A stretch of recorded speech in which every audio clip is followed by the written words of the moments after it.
सासूबाई, माझ्या मावशीचा फोन आला आहे. त्या आपल्याला त्यांच्या नातवाच्या वाढदिवसाला इन्व्हाइट करत आहेत. लक्ष्मी तिच्या सासूला म्हणाली, पण तिच्या सासूने तिला हाताच्या इशाऱ्याने सांगितलं की मला तुझ्या मावशी बरोबर बोलायचं नाही. सासूचा इशारा लक्ष्मीला समजला, पण तिला खूप वाईट वाटलं. ती तिच्या मावशीला खोटं म्हणाली की मावशी, माझ्या सासूबाई देवळात गेल्या आहेत. मावशी, तुम्ही मला सांगितलं आहे ना, तर मग आम्ही सगळे नक्कीच वाढदिवसा दिवशी येतो. तिची मावशी तिला म्हणाली की लक्ष्मी बाळा, तू तर माहेरी काही काम असेल तर येतच नाही. त्यामुळे विचार केला की एकदा तुझ्या सासूला सांगितलं म्हणजे तुझी सासू लगेचच तुला लावेल. लक्ष्मी म्हणाली की नाही मावशी, त्याची काही गरज नाही. मी नक्कीच पार्टीला येणार आहे. आज लक्ष्मीला खूप वाईट वाटलं होतं. हे काय पहिल्या वेळेसच नव्हतं की तिच्या माहेरकडून कशाचं तरी आमंत्रण भेटलेलं आहे आणि सासूबाईंनी फोनवर न बोलून आज पण तिच्या माहेरचा अपमान केला होता. आणि तिची सासू नेहमीच तिच्या माहेरचा अपमान करत असायची. लक्ष्मी आणि रोहनच्या लग्नाला 1 ते 2 वर्ष होत आले होते. नवीन लग्न झाल्यावर जोडीने खूप जण त्यांना जेवणासाठी बोलावत असतात. जेव्हा पण लक्ष्मीच्या सासूबाईच्या नातेवाईकांकडून त्यांना आमंत्रण मिळालं की लगेच तिची सासू लक्ष्मीला लावत असायची. पण जेव्हा लक्ष्मीच्या माहेरकडून कोणाचं त्यांना आमंत्रण आलं किंवा फोन आला तर तिची सासू तिला माहेरी लावत पण नव्हती आणि तिच्या माहेरच्यांना कोणाला पण सासू बोलत पण नव्हती. एवढेच नाही तर लक्ष्मीला तिच्या माहेरी तिच्या नवऱ्यासोबत सुद्धा तिची सासू पाठवत नव्हती. ह्या एका वर्षात खूप विनवणी केल्यानंतर फक्त 3 वेळेसच तिला माहेरी पाठवलं होतं. तिकडं पाठवण्याचं कारण स्पष्ट होतं. कारण का, लक्ष्मीचं माहेर गरीब होतं आणि इकडे लक्ष्मीचं सासर श्रीमंत, गाडी बंगला पैशावाला होता. लक्ष्मीच्या सासूला त्यांच्या पैशांचा खूप गर्व होता. पण हे खरं आहे, जे आपल्या भाग्यात आहे ते आपल्याला मिळतच असते. जेव्हा रोहनचं लग्न जमवायचं होतं तेव्हा त्यांना खूप त्रास सहन करावा लागला. रोहनला त्याच्या आईने आणलेल्या मुलीचे स्थळ आवडत नसायचं आणि कधीकधी तर मुलीची आणि मुलाची कुंडलीत जमत नसायची. आणि असं करता करता रोहनच्या लग्नाला वेळ झाला. त्यांचं वय जरा जास्त झालं. त्यामुळे रोहनच्या आईला एका मिडल क्लास फॅमिलीमधून सून करून आणावी लागली. लग्न जमवल्या दिवशी तिची सासू फक्त म्हणत होती की आम्हाला हुंडा नाही पाहिजे, आम्हाला फक्त मुलगी आणि नारळ पाहिजे. हळूहळू त्यांचं रूप लक्ष्मीला समजू लागलं. तिच्या सासूला सगळं पाहिजे होतं. सुंदर मुलगी, समजूतदारपणा, हुशार, घरातलं काम येणारी, आज्ञाकारी आणि तिनं सोबत येताना खूप सारा हुंडा पण आणला पाहिजे. आणि एवढेच नाही तर तिच्या सासूला वाटायचं की सुनाचं माहेर श्रीमंत असलं म्हणजे हुंडा मागायला सोपं जातं. या सगळ्यांमध्ये लक्ष्मी खूप सुंदर, समजूतदार, हुशार आणि घरातलं काम करणारी, आज्ञाकारी तर होती. परंतु फक्त तिच्याकडे एक कमी होती, ती म्हणजे पैशाची. त्यामुळे त्यांना वाटायचं की त्यांचा मुलगा रोहन खूप श्रीमंत आहे, तर त्यांची सून लक्ष्मी त्यांच्या मुलाला घेऊन तिच्या गरीब माहेरी घेऊन गेली तर तिच्या मुलाची इज्जत कमी होईल. त्यामुळे तिची सासू लक्ष्मीला रोहन सोबत पाठवत नव्हती. आणि जर एखाद्या श्रीमंत घरातून त्याला आमंत्रण मिळालं तर सासू तिला लगेच पाठवत असायची. कधी कधी बोलत बोलत लक्ष्मी तिच्या माहेरबद्दल सांगत असायची तर तिची सासू तिला टोमणे देत होती की एवढ्या श्रीमंत सासरमध्ये तुला कशाची कमी आहे? तू नेहमीच तुझ्या माहेरचं गुणगान माझ्यापाशी गात असते. सासूचं असलं बोलणं ऐकून लक्ष्मी दंग होत होती. लग्नाच्या सुरुवातीला लक्ष्मीला हे काही अवघड वाटलं नाही, परंतु जसं जसं दिवस जावं लागलं तसं हे सगळं आता लक्ष्मीला टोचू लागलं. तिला तिच्या माहेरचा असा अपमान केल्यावर तिला पावत नव्हतं. त्यामुळे ती एकांतात रडत असायची. आणि असं पण लक्ष्मी आणि रोहनचं नातं अजून जास्त फुललेलं नव्हतं. त्यामुळे ती रोहनला पण काही सांगू शकत नव्हती. रोहन आणि तिच्यामध्ये 9 वर्षाचा फरक होता. शिवाय रोहन पण खूप सक्त आणि कठोर होता. त्यामुळे त्याच्यासोबत जास्त बोलणं तिचं होत नव्हतं आणि सासूला काही सांगायला गेली तर सासू तिला फक्त एकच म्हणायची की तू गरीब घराण्यातून आली आहे आणि आता तू श्रीमंत घराण्याची सून झाली आहे, त्यामुळे आपल्या स्टेटसला शोभेल अशाच माणसांची ओळख ठेवायची. त्यामुळे तिची सासू तिला नेहमी माहेरच्यांना इग्नोर करायला सांगत होती. कधी पण लक्ष्मीच्या माहेरकडून आत्या, मामी, काका, चुलती, मावशी याकडून जर काही आमंत्रण आलं तर तिची सासू स्टेटसचा बहाणा सांगून तिला लावत नसायची आणि तिची सासू तिला कारण पण शोधून सांगत होती.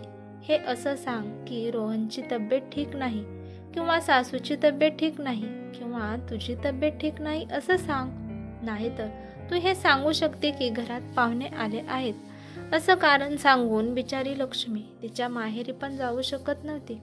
जेव्हा पण लक्ष्मीच्या माहेरकडून काही फंक्शन असेल तर त्या फंक्शनचे फोटो तिला व्हॉट्सअप स्टेटसला वर दिसत होते. ते फोटो पाहून तिला खूप वाईट वाटत होतं की आपल्या माणसात आपल्याला जायला भेटत नाही. तिच्या डोक्यातून मनातून तिचं माहेर कधीच जाऊ शकत नव्हतं. पण आज लक्ष्मीला हे सगळं सहन झालं नाही. ती हिम्मत करून तिच्या नवऱ्याला म्हणाली की कधी पण माझ्या माहेरचं काही फंक्शन असेल, कार्यक्रम असेल तेव्हा तुम्ही आणि तुमची आई मला माहेरी का लावत नाही. माझं पण मन होतं की मी माहेरी तिथे जाऊन माझ्या माणसात राहावं, जिथं माझं बालपण गेलं आहे, जिथे माझी रक्ताची नाती आहेत, माझ्या माणसासोबत हसावं. लक्ष्मी हे सगळं बोलत होती पण तिच्या नवऱ्याने रोहनने तिला गप्प बसायला सांगितलं. तो तिला म्हणाला की हे बघ लक्ष्मी, तुला मी माझ्या आयुष्यात स्वीकारलं आहे आणि तुला वाटतं का की तुझ्या माहेरच्यांना पण मी इज्जत द्यावी, त्यांना सन्मान द्यावा, परंतु हे माझ्याकडून होणार नाही. तुझ्या माहेरी छोट्या मोठ्या कामासाठी माझ्याकडे वेळ नाही आणि मी तुला तिथे पाठवणं म्हणजे गरजेचं समजत नाही, कारण तू आता या घरची सून आहेस. इथं तुला काही कमी आहे का? तुझी एक नणंद आहे, तिचं पण लग्न झालं आहे, मग आपण राहिलो 4 माणसे आणि मी तर तुला कशाचीच कमी पडू देत नाही. आणि तुला तर माहीत आहे गरीब घराण्यातून तुला श्रीमंत घराणं मिळालं आहे आणि या घरात तर कशाचीच कमी नाही. तुला तर आमचं उपकार मानायला पाहिजे की तुला कुठून आम्ही कुठपर्यंत पोहोचवलं आहे, नाही तर तुझी एवढ्या मोठ्या घरात येण्याची लायकी सुद्धा नव्हती.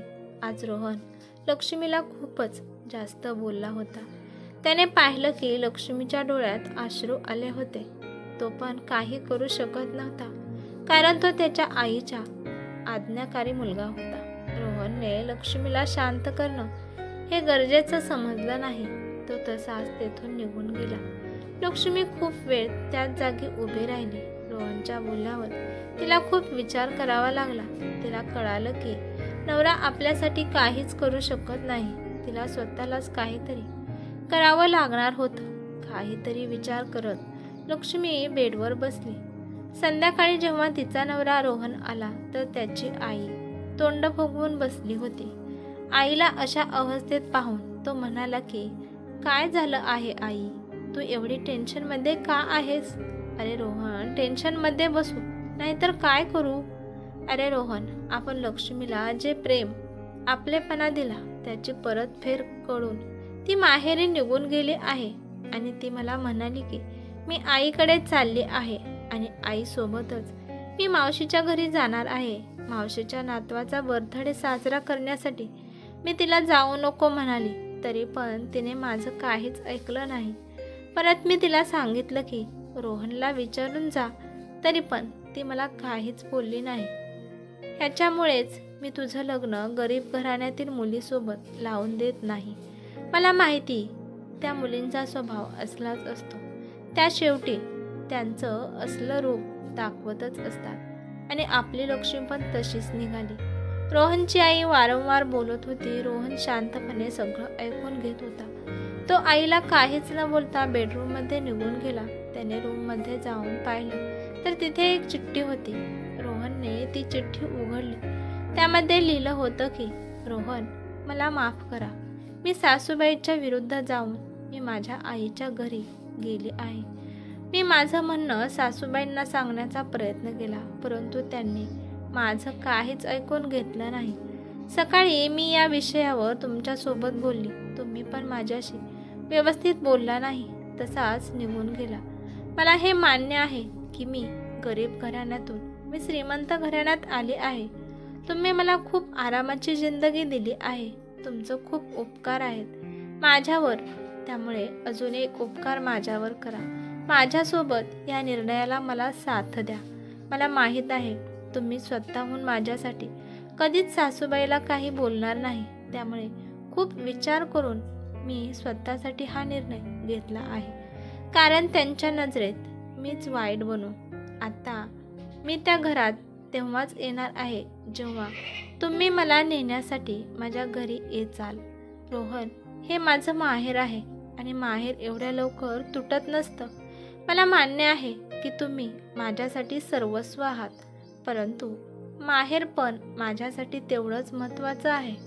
शेवटच्या ओळीने रोहनला खूप काही शिकवलं.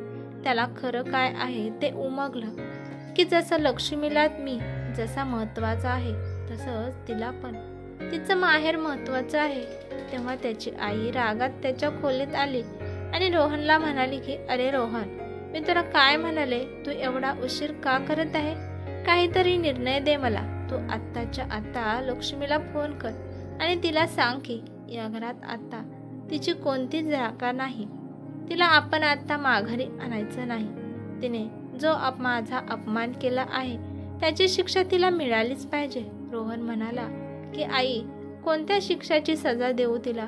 मी याच्यासाठी तिला शिक्षा देऊ का की ती माहेरी गेली आहे, की याच्यासाठी शिक्षा देऊ का ती प्रत्येक वेळेस तुझ्या हामध्ये हा मिसळते, की याच्यासाठी सजा देऊ की ती गरीब घराण्यातून आली आहे, याच्यासाठी की ती आता पैशावाल्या घरात राहत आहे?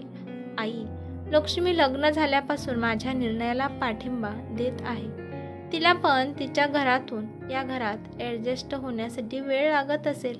आई, ती तिच्या जॉईंट फॅमिलीमध्ये राहत होती आणि एवढ्या माणसातून अचानक 4 माणसात येऊन राहिल्यावर तिला कसं वाटत असेल याचा आपण विचार करायला पाहिजे.